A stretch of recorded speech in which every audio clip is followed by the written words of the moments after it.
नमस्कार साथियों, कैसे हैं आप सब। आज के इस वीडियो में हम समझने की कोशिश करेंगे कम्युनिज्म को।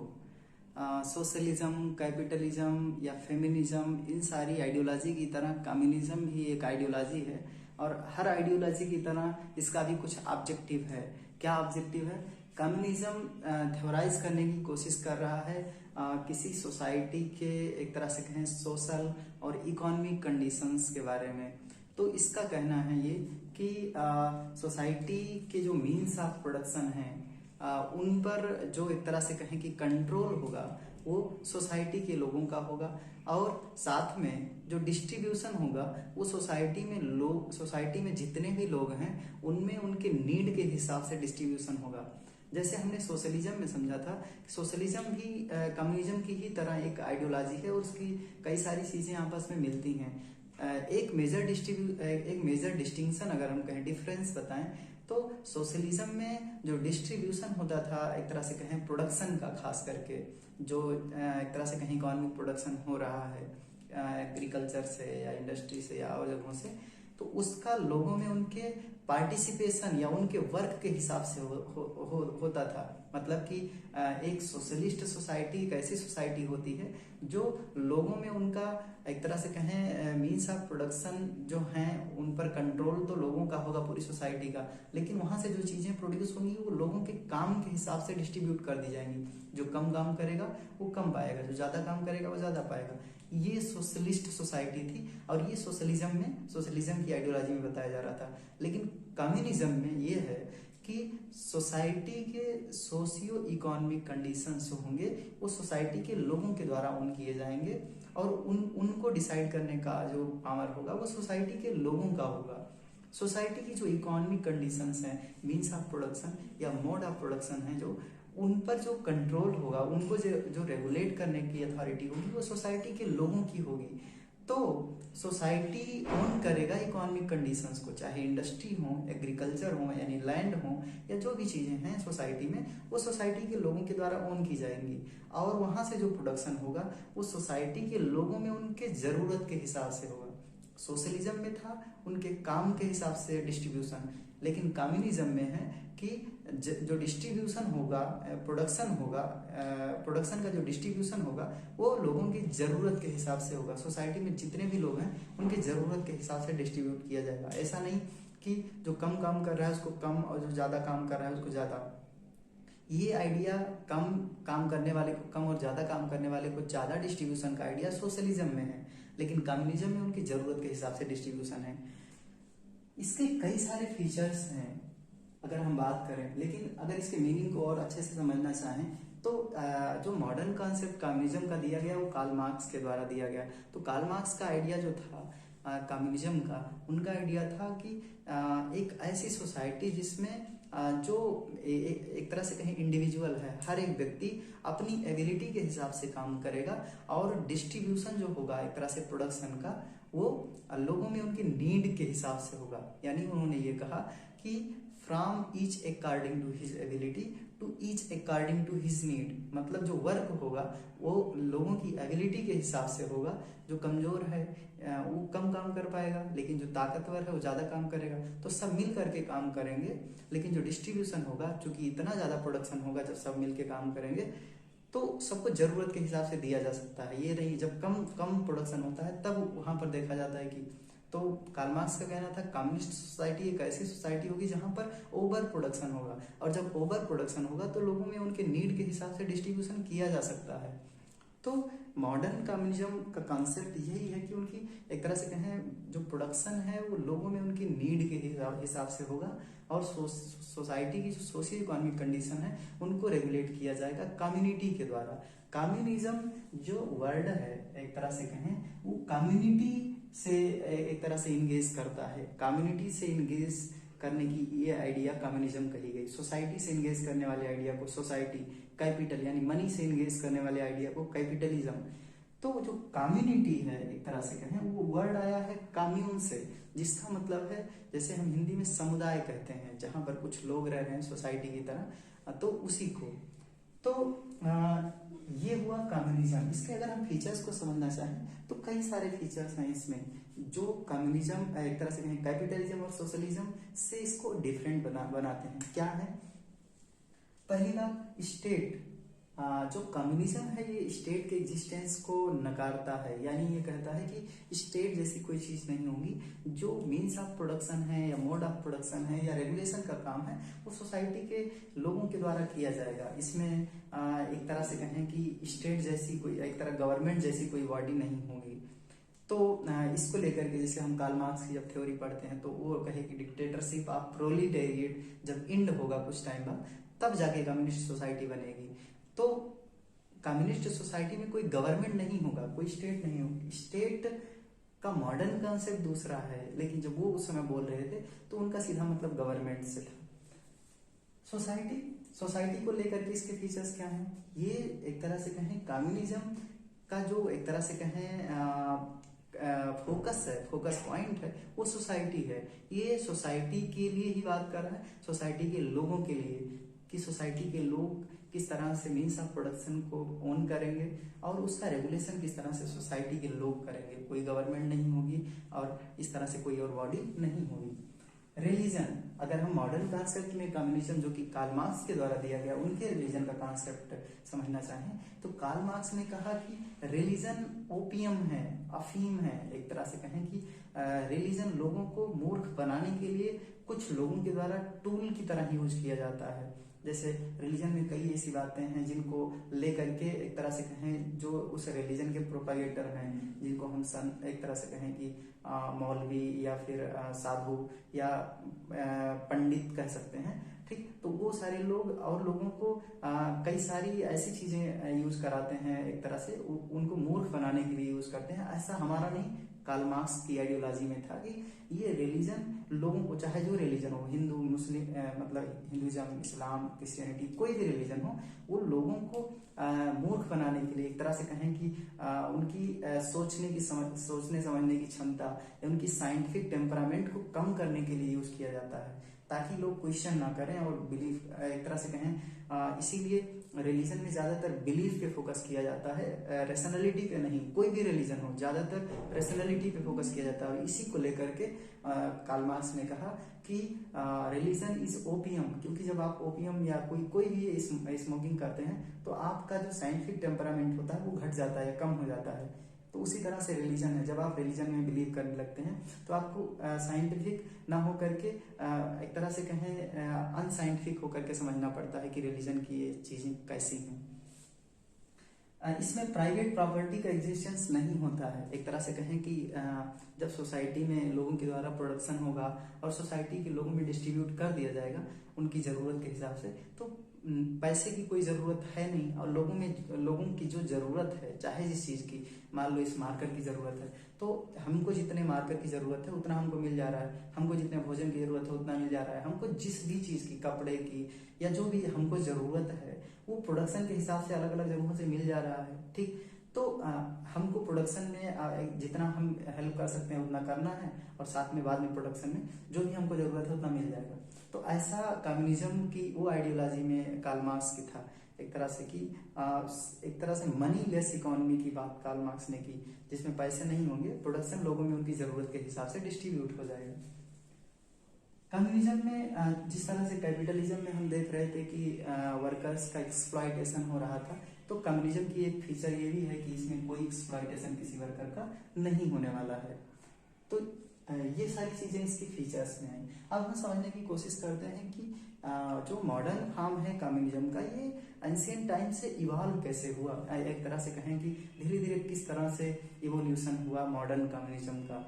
मॉडर्न कम्युनिज्म कार्ल मार्क्स के द्वारा दिए गए कम्युनिज्म, एक तरह से कहें कि जो प्रेजेंट टाइम में माना जा रहा है वो कार्ल मार्क्स की कम्युनिज्म से हट के कई सारे उसके वेरिएंट आ गए हैं, उनको माना जा रहा है। तो हम एंशिएंट से मॉडर्न यानी आज के समय, करंट टाइम में जो चल रहा है, इसको समझने की कोशिश करते हैं।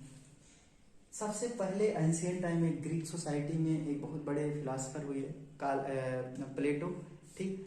तो प्लेटो के द्वारा कम्युनिज्म की एक आइडियोलॉजी, एक तरह से कहें कि उसके कुछ थ्योरी दी गई, जिसमें था communism of family and property, कहीं कहीं वाइफ्स भी आता है, communism of wives and property. तो उस थ्योरी में प्लेटो ये बताने की कोशिश कर रहे हैं कि एक्चुअली वो उनकी जो थ्योरी थी वो स्टेट को लेकर के थी। तो उस थ्योरी में वो ये बता रहे हैं कि स्टेट में 3 लेवल पे लोग होंगे। कुछ लोग होंगे जो स्टेट को गवर्न करेंगे, रन करेंगे। कुछ लोग होंगे जो उसको डिफेंस प्रोवाइड कराएंगे, और कुछ लोग होंगे जो प्रोडक्शन में पार्टिसिपेट करेंगे। तो उनका कहना था कि जो एक तरह से कहें किंग हैं, फिलासफर किंग, रूलर हैं, और जो सोल्जर्स हैं, इन दोनों क्लास को प्राइवेट प्रॉपर्टी और वाइफ्स रखने की आज़ादी नहीं दी जानी चाहिए। क्योंकि जब वाइफ्स या फैमिली होती है तो उन्हीं के लिए लोग पैसा बचाते हैं, उन्हीं के लिए लोग करप्शन करते हैं। तो प्लेटो की आइडियोलॉजी में यह है कि करप्शन ना हो, इसलिए मतलब लोग ईमानदारी से काम करें, इसलिए ना तो प्राइवेट प्रॉपर्टी, अगर करप्शन नहीं होगा तो प्राइवेट प्रॉपर्टी कोई नहीं हायर करेगा। क्योंकि लोगों को जितनी ज़रूरत है, जैसे मान लो हम हैं, ठीक, तो हम अगर गवर्नमेंट में हैं या सोल्जर्स क्लास में हैं प्लेटो के, तो अगर कोई और नहीं है हमारे पीछे, तो हम किसके लिए पैसे बचाएंगे, या किसके लिए करप्शन या जो सारी चीज़ें हैं, कोई किसके लिए क्यों करेगा। ज़्यादातर चीज़ें यही होती हैं, करप्शन लोग अपने परिवार के लिए करते हैं। तो उनका आइडिया ये था कि करप्शन इसलिए होता है क्योंकि लोग प्राइवेट प्रॉपर्टी अपनी फैमिली के लिए बचा के रखना चाहते हैं, तो इसीलिए फैमिली हटा दो, प्राइवेट प्रॉपर्टी भी हटा दो। तो रूलर क्लास और सोल्जर क्लास के लिए प्लेटो की थ्योरी में प्राइवेट प्रॉपर्टी का कॉन्सेप्ट नहीं था। तो एक तरह से कहें उस टाइम में वो कम्युनिज्म को इस तरह से अडॉप्ट कर रहे थे कि सब लोग मिल करके सोसाइटी में प्रोडक्शन करेंगे। कोई रूलिंग क्लास में होगा, कोई मिलिट्री में होगा, कोई प्रोडक्शन में होगा। तो जो प्रोडक्शन में है वो प्रोडक्शन करेंगे, कुछ लोग गवर्नमेंट रन करेंगे, कुछ लोग डिफेंस प्रोवाइड कराएंगे, और बाद में जो प्रोडक्शन होगा वो सभी में उनकी जरूरत के हिसाब से बढ़ जाएगा। लेकिन इनका एक तरह से कहें जो इनकी कम्युनिज्म की कॉन्सेप्ट में कई सारी परेशानियां थी। जैसे कि इन्होंने कहा कि कम्युनिज्म ऑफ वाइफ्स यानी कि फैमिली, तो फैमिली एक बहुत इंपॉर्टेंट पार्ट है किसी सोसाइटी का, जिसको कार्ल मार्क्स ने पहचाना, और उसको एक तरह से कहें प्लेटो की कम्युनिज्म को रिफॉर्म करके वो मॉडर्न फॉर्म ऑफ कम्युनिज्म दिए, जिसमें उन्होंने कहा कि ठीक है, फैमिली को रखने की आज़ादी होनी चाहिए सभी को, क्योंकि अल्टीमेटली अगर हम फैमिली नहीं रख रहे हैं तो इंडिविजुअल कोई तरह से कहें रोबोट थोड़ी है कि वो उसका अपना फैमिली नहीं है कोई, और ऐसे ही वो सरवाइव कर पाएगा सोसाइटी में। तो फैमिली को एक तरह से कहें रख के कार्ल मार्क्स ने प्राइवेट प्रॉपर्टी को हटाने का एक तरीका सोचा। उसके लिए उन्होंने कहा कि जो मीन्स ऑफ प्रोडक्शन में है वो सिर्फ एक व्यक्ति का कंट्रोल नहीं होना चाहिए, क्योंकि एक व्यक्ति का कंट्रोल मतलब वो प्राइवेट प्रॉपर्टी हो गई, पूरी सोसाइटी का कंट्रोल हो। जैसे कोई इंडस्ट्री है, लैंड है, जो भी है, उस पर पूरी सोसाइटी का कंट्रोल हो, तो ताकि पता ही ना चले कि इस पर कंट्रोल हमारा है या उनका है, सबका है। जैसे सरकारी स्कूल आज हम देखते हैं, सरकारी हॉस्पिटल, तो वो सरकारी है यानी सबका है। तो इस तरह से उनकी आइडियोलॉजी में ये चीजें थी।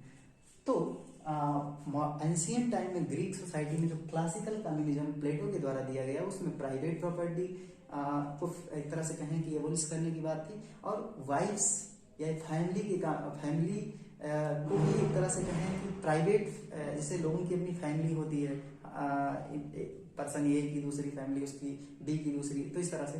तो उन्होंने कहा नहीं, सभी की फैमिली एक जगह रहेगी और वो प्रोडक्शन करेंगे और या जो भी करेंगे, तो किसी को अपनी प्राइवेट फैमिली रखने का अधिकार नहीं है। ये क्लासिकल कम्युनिज्म था। लेकिन मॉडर्न टाइम में जब एक तरह से कहें रेनेसा के बाद में 19th सेंचुरी में कार्ल मार्क्स के द्वारा जो कम्युनिज्म दिया गया, उस कम्युनिज्म में उन्होंने उसको थोड़ा एक तरह से कहें रिफॉर्म किया। उन्होंने कहा नहीं, प्राइवेट प्रॉपर्टी तक ठीक है, लेकिन फैमिली को नहीं एबोलिश करना है, फैमिली को सभी को रखने की आज़ादी दी जानी चाहिए। कार्ल मार्क्स के पहले कई कम्युनिस्ट थिंकर आए जो अपनी जो थ्योरी दी है, जैसे कि सेंट साइमन हो गए या फिर चार्ल्स फोरियर हो गए, इस तरह रॉबर्ट ओवेन हो गए, तो वो सब भी इस तरह की कुछ सोशलिस्ट कम्युनिस्ट थ्योरी देने की कोशिश की, लेकिन वो बहुत ज़्यादा यूटोपिक थ्योरी थी।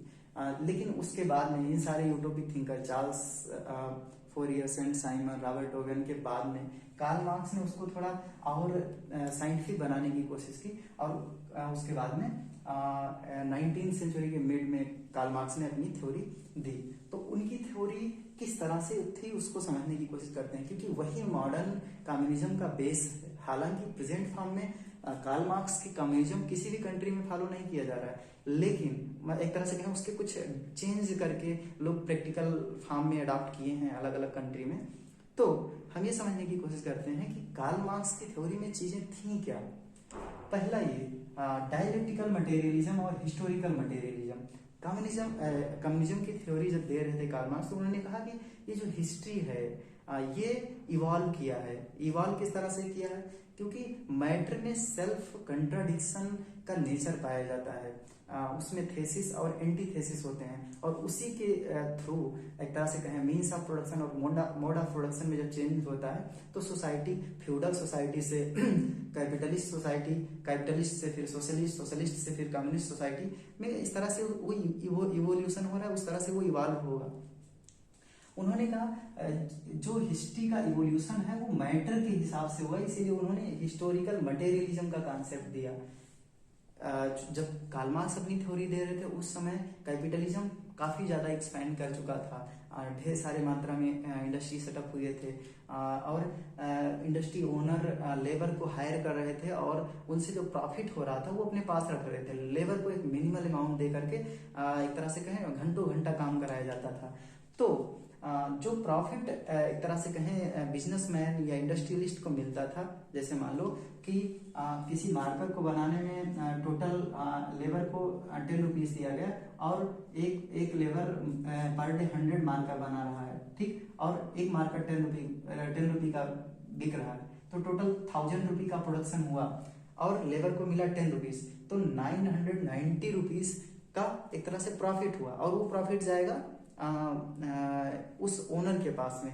तो कार्ल मार्क्स ने कहा कि ये सरप्लस वैल्यू है, क्योंकि प्रोडक्शन में ये लेबर जो है इसको सिर्फ थोड़ा सा अमाउंट मिल रहा है, जबकि असल में प्रोडक्शन इसी ने किया है। कार्ल मार्क्स ने ये बात नजरअंदाज कर दिया कि कुछ रॉ मटेरियल होते हैं, फैक्ट्री जहां पर सेटअप हुई है उसका भी कुछ कास्ट होता है और कई सारी चीजें होती हैं, उसको कार्ल मार्क्स ने नजरअंदाज कर दिया, ये उनकी कमी है। लेकिन उन्होंने ये कहा कि जो इंडस्ट्रियलिस्ट है वो प्रोडक्शन का ज्यादातर शेयर अपने पास रख लेता है, मिनिमल अमाउंट लेबर को देता है, तो उसको उन्होंने थ्योरी ऑफ सरप्लस वैल्यू उसके रेफरेंस में दिया। उन्होंने ये भी कहा कि चूंकि सरप्लस वैल्यू से दो तरह के लोग जनरेट हो जाते हैं, एक वो जो बहुत ज्यादा एक तरह से प्रॉफिट जनरेट करके अपने पास रख रहे हैं, और दूसरे वर्कर। तो इस तरह से सोसाइटी में दो तरह की दो क्लास बन गए हैं, एक तो वो जिनके पास प्रॉफिट जा रहा है, जो प्रॉफिट को रख रहे हैं, उनको उन्होंने कहा हैव्स, और एक वो जो सरप्लस वैल्यू से वंचित हैं, एक तरह से उनको सिर्फ मिनिमल अमाउंट मिल रहा है, उनके पास ज्यादा लाइफ एक तरह से कहें कि अच्छी जिंदगी जीने की कंडीशंस नहीं है, बहुत परेशानी में जी रहे हैं, तो उनको उन्होंने हैव्स नॉट कहा, वो प्रोलिटेरिएट थे, और बुर्जुआ क्लास को उन्होंने हैव्स कहा, क्योंकि इन्हीं के पास मीन्स ऑफ प्रोडक्शन है, इन्हीं के पास सरप्लस वैल्यू है, तो वो हैव्स हैं। हैव मीन्स होता है पास रखने से, ठीक, तो उनके पास है जो चीजें मीन्स ऑफ प्रोडक्शन या प्रॉफिट, और जिनके पास नहीं है वो प्रोलिटेरिएट हो गए। तो इन दोनों क्लास में हमेशा कॉन्फ्लिक्ट चलता रहता है, क्योंकि इंडस्ट्री के ओनर चाहेंगे कितना प्रॉफिट और हम जनरेट कर लें, और लेबर चाहेंगे कि हमको और बेस ज्यादा मिले, तो इन दोनों में हमेशा कॉन्फ्लिक्ट चलता रहता है। तो इस कॉन्फ्लिक्ट को मिटाने के लिए कार्ल मार्क्स ने सजेशन दिया कि जो प्रोलिटेरिएट है, जिनकी संख्या काफी ज्यादा है सोसाइटी में, इनको चाहिए कि ये रिवोल्ट करें, पहले ये यूनाइट हों, और ये जो हैव्स या बुर्जुआ क्लास है उसके अगेंस्ट में ये रिवोल्ट करें, और स्टेट को खत्म करके इंडस्ट्री पर, जो बुर्जुआ क्लास जिस पर ओन किया है इंडस्ट्री पर, उस पर ये खुद ओन कर लें, यानी कि ये डिक्टेटर की तरह प्रोलिटेरिएट जो जिनके पास है इंडस्ट्री या ये सारी चीजें नहीं है, वो डिक्टेटरशिप करें एक तरह से, और वो स्टेट के एग्जिस्टेंस को, स्टेट को हटाएं और इंडस्ट्री पर या मीन्स ऑफ प्रोडक्शन पर खुद ओन कर लें उसको, ठीक। तो इस प्रोसेस को उन्होंने कहा dictatorship of proletariat. Karl Marx का ये मानना था कि ये डिक्टेटरशिप ऑफ प्रोलिटेरिएट का जो प्रोसेस है, यानी कि ओन करेंगे और वो कुछ टाइम तक डिक्टेटर की तरह बिहेव करेंगे, तो ये ज्यादा दिन तक नहीं चलेगा, उनका ये मानना था। ये कुछ टाइम तक चलेगा और उसके बाद में क्या होगा कि सोसाइटी जब बैलेंस हो जाएगी एक तरह से, जैसे कहीं पर रिवोल्ट होता है तो कुछ दिन तक स्थिति बहुत एबनॉर्मल होती है। तो कार्ल मार्क्स का मानना था कि कुछ टाइम बाद ये सिचुएशन जब नॉर्मल हो जाएंगे, सोसाइटी पहले की तरह चलने लगेगी, यानी कि मीन्स ऑफ प्रोडक्शन पर उन्हीं प्रोलेटेरिएट का कंट्रोल है और वही लोग काम कर रहे हैं, तो सोसाइटी एक तरह से कहें कि ऐसी सोसाइटी में गवर्नमेंट का कोई रोल नहीं होगा, किसी डिक्टेटर की जरूरत नहीं होगी, सोसाइटी सेल्फ सस्टेनिंग हो जाएगी, सोसाइटी के लोगों के द्वारा, प्रोलेटेरिएट के द्वारा ओन किया जा रहा है और वही एक तरह से कहें कि उन्हीं के द्वारा डिस्ट्रीब्यूट किया जा रहा है। तो इसके बाद एक तरह से कहें कि डिक्टेटरशिप जब कुछ टाइम बाद, डिक्टेटरशिप के कुछ टाइम बाद उनका मानना था कि कम्युनिस्ट सोसाइटी सेटअप हो जाएगी और ऐसी सोसाइटी में कोई क्लास नहीं होगा, क्योंकि प्रोलिटेरिएट यानी जो हैव नॉट हैं वो अब इंडस्ट्री को ओन कर रहे हैं, तो अब हैव और हैव नॉट का कोई मतलब रह नहीं जाएगा, क्योंकि जो सरप्लस वैल्यू पहले था, जो प्रॉफिट था, वो अब पूरी सोसाइटी में डिस्ट्रीब्यूट होगा। चूंकि ऐसी सोसाइटी में किसी स्टेट की या किसी गवर्नमेंट की कोई जरूरत नहीं होगी, तो ये स्टेटलेस सोसाइटी होगी और ऐसी सोसाइटी को कार्ल मार्क्स ने कहा ये कम्युनिस्ट सोसाइटी होगी। और इस कम्युनिस्ट सोसाइटी के लिए उन्होंने जो अपनी थ्योरी ये सारी दी, सरप्लस ये सारी चीजें, वो कम्युनिज्म उसी को कहा गया, जिसमें मीन्स ऑफ प्रोडक्शन पर सोसाइटी के लोगों का कंट्रोल होगा और डिस्ट्रीब्यूशन लोगों की जरूरत के हिसाब से होगा। ऐसी सोसाइटी में मनी का कोई रोल नहीं होगा, क्योंकि प्रोडक्शन और डिस्ट्रीब्यूशन के बीच में मनी तब आता है जब एक तरह से कहें दो क्लास हो, इंडस्ट्रियलिस्ट या बिजनेसमैन हो और परचेजिंग जिसको करना है, यानी प्रोलिटेरिएट या और सब। तो जब ऐसा दो क्लास है नहीं तो मनी का कोई रोल मतलब होगा नहीं। इसके बाद अब समझने की कोशिश करते हैं कि क्या सच में कम्युनिज्म की जो आइडियोलॉजी है, क्या सच में ऐसी ये प्रैक्टिकल संभव है कि सोसाइटी के द्वारा ओन किया जाए मीन्स ऑफ प्रोडक्शन पर और वही लोग डिस्ट्रीब्यूट करें, मनी ना हो, मतलब मनी लेस इकोनॉमी क्या पॉसिबल है आज के टाइम में? क्या ऐसा संभव है कि आज हम पैसा ना यूज करें और हम एक सरवाइव कर सकें? हम ऑनलाइन पेमेंट भी एक तरह से पैसा ही है, तो क्या ऐसा संभव है कि बिना पेमेंट के चीजें अवेलेबल हों? यस, आज के टाइम में नहीं अवेलेबल है, लेकिन इसके कई एक तरह से कहें कि पॉसिबिलिटीज एंशिएंट टाइम में हम देख सकते हैं।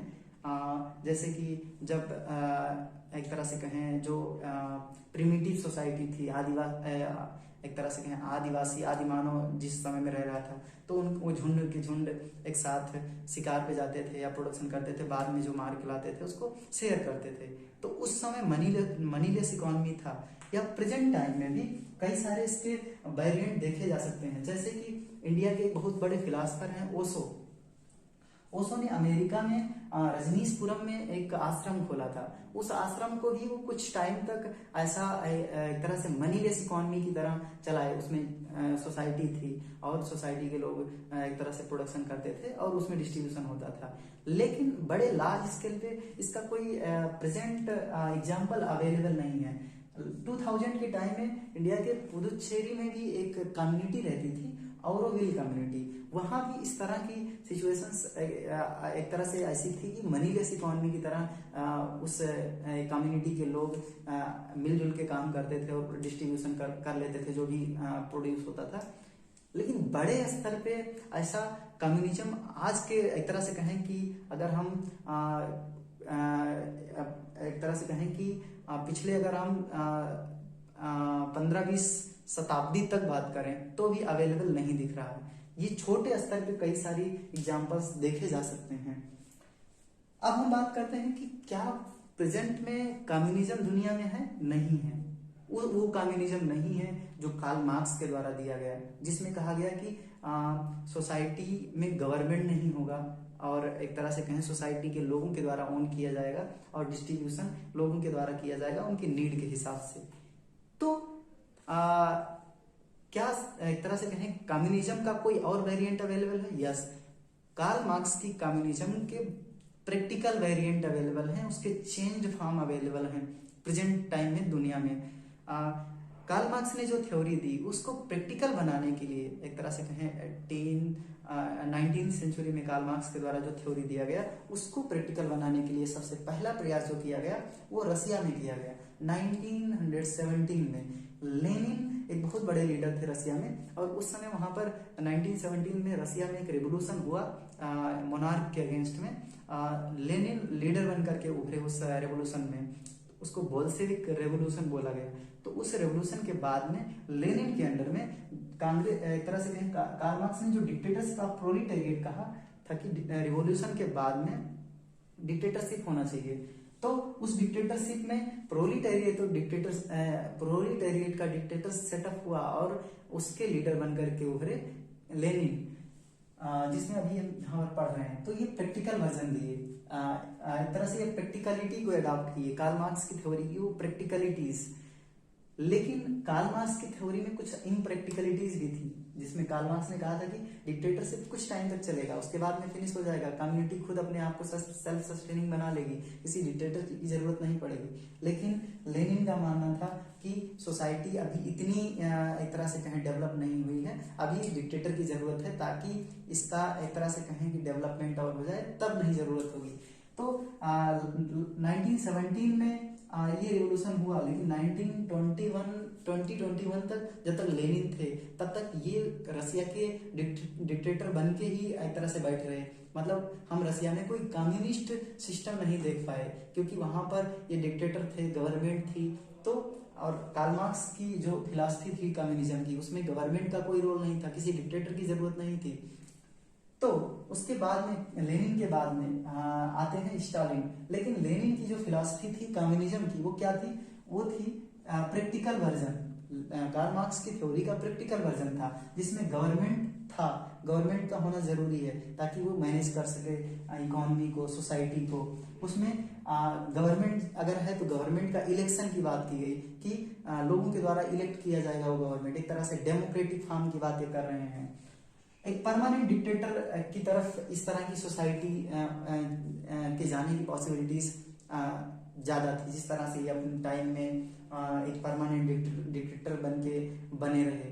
तो इनका मानना था कि अगर ऐसी सोसाइटी है तो उसमें कुछ टाइम तक परमानेंट डिक्टेटर की जरूरत है, और उसके बाद में जब सोसाइटी और डेवलप हो जाएगी तो ऐसे डिक्टेटर की जरूरत नहीं होगी और सोसाइटी खुद मैनेज कर लेगी। लेकिन जब तक ये थे तब तक ये परमानेंट डिक्टेटर बने रहे। 1917 से 20 लगभग 3-4 साल तक ये परमानेंट डिक्टेटर बन के बैठे रहे। तो कार्ल मार्क्स की थ्योरी जो कम्युनिज्म की थी, उस कम्युनिज्म से हट के इनका था, वो गवर्नमेंट को रिजेक्ट कर रहे थे, ये गवर्नमेंट को मान रहे थे, इलेक्शन करने की बात कर रहे थे, इनका प्रैक्टिकल ज्यादा था। उसके बाद में 1921 के बाद में लेनिन के बाद में स्टालिन आते हैं। स्टालिन और एग्रेसिव एक तरह से कहें कि अपोनेंट जो इनके विरोधी थे उस समय, उनके खिलाफ ये और एग्रेसिव फॉर्म में आते हैं, ये और बड़े डिक्टेटर बन के उभरते हैं।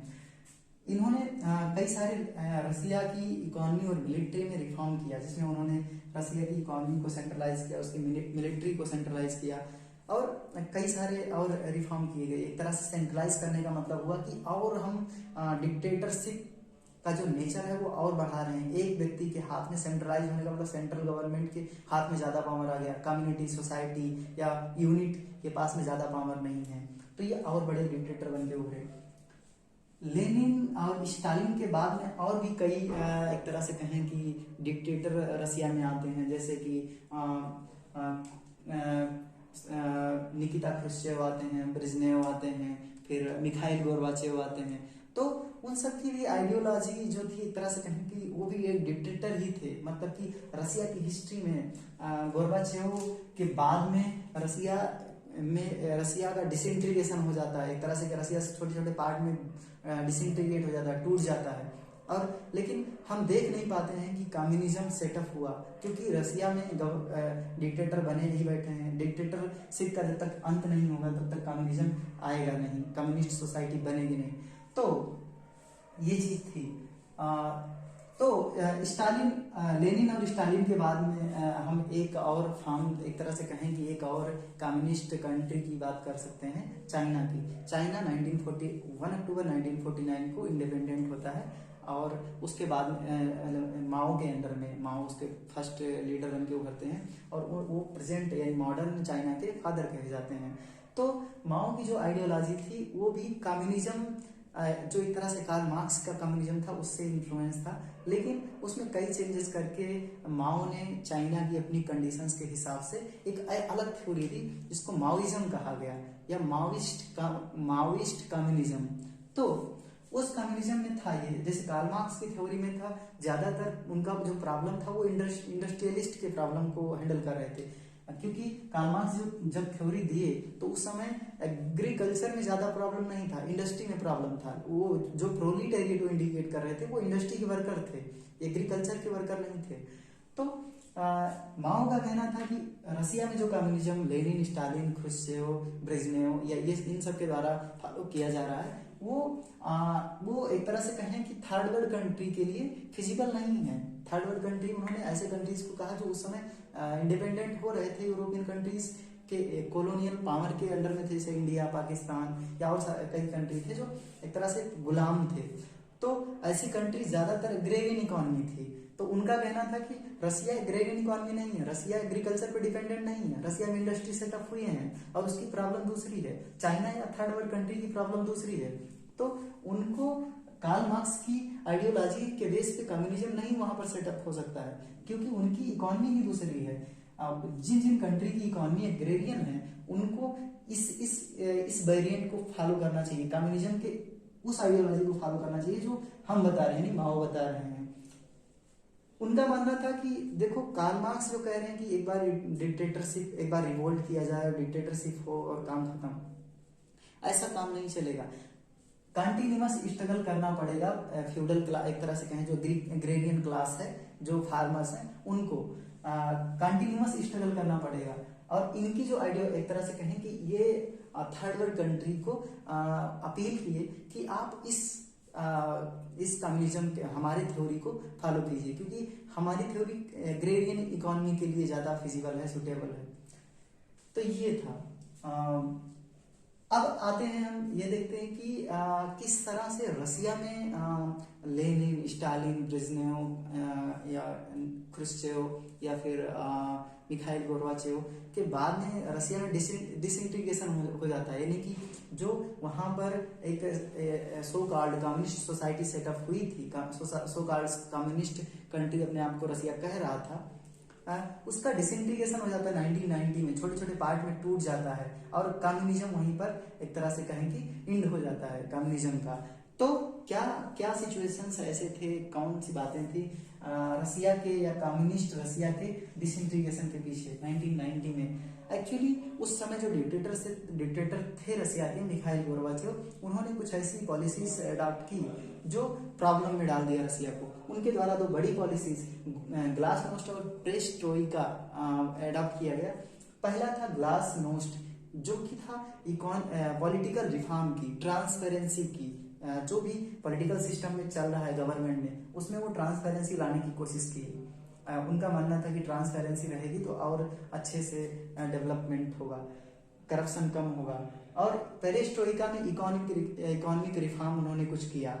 इन दोनों का रिजल्ट ये हुआ कि कई तरह के जैसे जब आप ट्रांसपेरेंसी लाते हैं, कुछ गड़बड़ होता है तो लोग उसके खिलाफ आवाज उठाते हैं। तो इस तरह से ढेर सारे लोग कई सारी डिसेंट वॉइस रेज होने लगी, विरोध में कई सारी आवाजें उठने लगी। और अल्टीमेटली ये हुआ कि जो छोटे छोटे यूनिट थे रसिया की कंट्रीज और जो जिससे बना था यूनाइटेड सोवियत रसिया, वो वहां से प्रॉब्लम जनरेट होने लगी, वो अगेंस्ट में आवाज उठाने लगी। और अल्टीमेटली 1991 में रसिया कई छोटे छोटे पार्ट में एक तरह से डिसॉल्व हो जाता है, डिसइंटीग्रेट हो जाता है।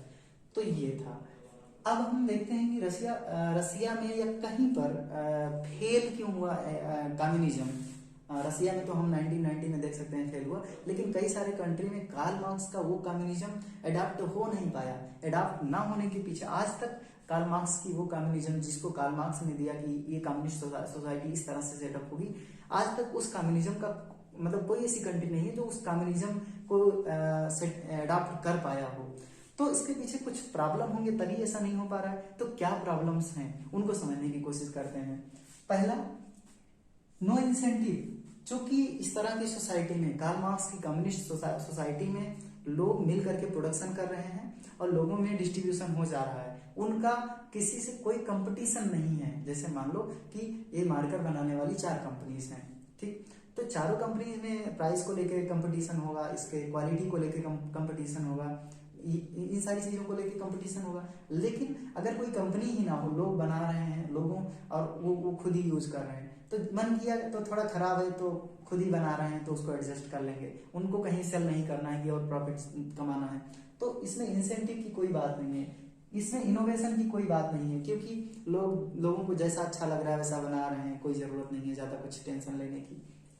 इसमें इफिशियंसी की भी कोई बात नहीं है, खराब बन रहा है तो भी सोसाइटी, जैसे हम जब लोग अपने घर में खाने के लिए खाना बनाते हैं तो थोड़ा बहुत नमक ज्यादा है या ये वो है तो एडजस्ट कर लेते हैं, वहीं पर होटल में जो बनाया जा रहा है तो उसमें कुछ खराब होगा तो एक तरह से कहें कि लोग कोशिश करते हैं कि अच्छा से अच्छा बने ताकि अच्छा दाम मिले, तो उसी तरह से यहाँ भी है इफिशियंसी, इंसेंटिव, इनोवेशन। तो होटल के खानों में कई तरह के इनोवेशन किए जाते हैं, मसाले या और सारी चीजें। कोई डेवलपमेंट ऐसे सोसाइटी में नहीं देखा जा सकता, क्योंकि सोसाइटी बस खाने जीने वाली स्थितियों में बस आगे बढ़ रही है, यानी कि सिर्फ मटेरियलिस्टिक वर्ल्ड में ही चीजें देखी जा रही हैं कि जिस भी चीज की जरूरत है उस चीज को प्रोड्यूस कर लिए, खाना खाना है, चावल दाल रोटी सब्जी जो भी उसको प्रोड्यूस कर लिए, बाकी और ज्यादा सोचने समझने की जरूरत नहीं है ऐसी सोसाइटी में, तो कोई डेवलपमेंट नहीं होने वाला है। जैसे हम देखते हैं आज रोबोट आ गया या और सारी चीजें आ गई, तो ऐसे सोसाइटी में जहां पर पहले कम्युनिज्म अगर सेटअप हुआ होता तो वहां पर रोबोट की जरूरत क्यों समझी जाती, मतलब रोबोट या सैटेलाइट या ये सारी चीजें इसी वजह से आई हैं क्योंकि आज दुनिया ग्लोबलाइज्ड है, कंपटीशन है अलग अलग कंट्री के बीच में, और कंट्री में भी अलग अलग स्टेट के बीच में, लोगों के बीच में है, अलग अलग कंपनियों के बीच में है। ये पॉसिबल हुआ है कैपिटलिज्म की वजह से। तो या फिर एक प्रॉब्लम ये भी है कि ज्यादातर कंट्री जो कम्युनिज्म को अडॉप्ट किए वहां पर डिक्टेटरशिप देखा गया। रसिया में तो एक सीरीज देख सकते हैं, लेनिन, स्टालिन, फिर ख्रुश्चेव, ब्रेजनेव, मिखाइल गोर्बाचेव, तो या फिर यहाँ पर हम चाइना में देखें तो माओइज्म जो दिया गया माओ के द्वारा, तो माओ भी डिक्टेटर ही थे। अभी भी हम देख रहे हैं कि जैसे शी जिनपिंग है तो वो भी एक डिक्टेटर की ही तरह है, हालांकि चेंज हो गया है कुछ सिस्टम, बहुत ज्यादा अंतर तो नहीं आया है। तो ये सारी चीजें हैं।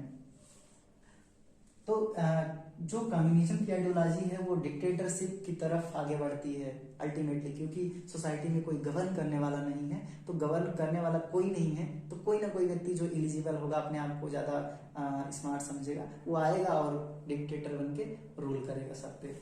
तो ये चीजें हैं। ऐसे सोसाइटी में टोटलिटेरियन गवर्नमेंट के आने की पॉसिबिलिटी ज्यादा होती है, क्योंकि डिक्टेटरशिप अथॉरिटेरियन जब भी होगा तो एक व्यक्ति आएगा और अपनी सारी जो कार्ल मार्क्स ने कहा कुछ समय के लिए होगा, उसको लॉन्ग टाइम के लिए ऐसा डिक्टेटरशिप करेगा और टोटलिटेरियन गवर्नमेंट सेटअप होगी।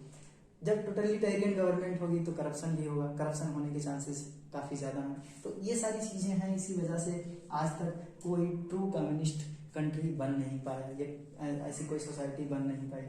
अब हम बात करते हैं, हम ये समझ लिए कि कम्युनिस्ट आइडिया जो थे प्राइमिटिव सोसाइटी में थे, आज के समय में कुछ भी सक्सेसफुल हुआ दिख नहीं रहा। 2000 में इंडिया में ऑरोविल कम्युनिटी दिखी उस तरह की आइडिया को फॉलो करते, या कुछ छोटे स्तर पे रजनीशपुरम में, यूएसए में ओशो की जो आश्रम सेटअप हुई वो उसमें दिखा, लेकिन बड़े स्तर पे कोई कंट्री नहीं फॉलो करता दिख रहा है, क्योंकि ये सारी प्रॉब्लम उसमें हैं।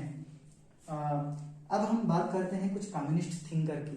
कम्युनिस्ट थिंकर को हम कई सारे इसमें देख ही लिए, जैसे क्लासिकल कम्युनिज्म में जो दिया गया प्लेटो के द्वारा दिया गया, मॉडर्न कम्युनिज्म में कार्ल मार्क्स थे या उनके दोस्त एंजल थे, ठीक, या कम्युनिस्ट जो कार्ल मार्क्स की थ्योरी दी गई उसके पहले जो यूटोपिक कम्युनिस्ट थे उसमें Charles Fourier, Saint Simon, Robert Owen, ये सब थे। इनको कंफ्यूज होने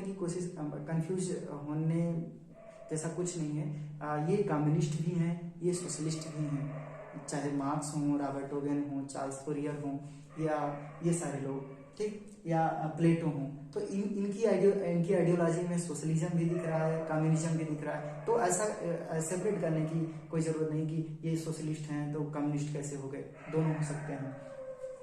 इसके बाद में हाँ, प्लेटो यूटोपिक में चार्ल्स फोरियस एंड साइमन रॉबर्ट हो गए, मार्क्स आ गए, लेनिन स्टालिन हो गए, उसके बाद में ख्रुश्चेव आ गए, ब्रेजनेव, गोर्बाचेव और माओ चाइना में। ठीक, तो ये सारे लोग एक तरह से कहें कम्युनिस्ट थिंकर के रूप में या कम्युनिस्ट लीडर के रूप में भी इनमें से बहुत से उभरे। अब हम वेरिएंट की बात करते हैं। प्रेजेंट फॉर्म में दुनिया में कम्युनिज्म के कितने वेरिएंट, कितने फॉर्म अवेलेबल हैं। वैसे जो ओरिजिनल कम्युनिज्म है उसी में चेंज करके कई वेरिएंट बन गए हैं। अलग अलग आइडियोलॉजी में एक तरह से कहें समय के साथ में डेवलपमेंट होता है और उसके कई ब्रांचेस निकलते जाते हैं। जैसे हम सोशलिज्म में देखे थे, उसके कई ब्रांच आ गए थे, कैपिटलिज्म में भी हैं। तो इसी तरह से कम्युनिज्म में भी कई ब्रांच या कई वेरिएंट अवेलेबल हैं। पहले एनार्को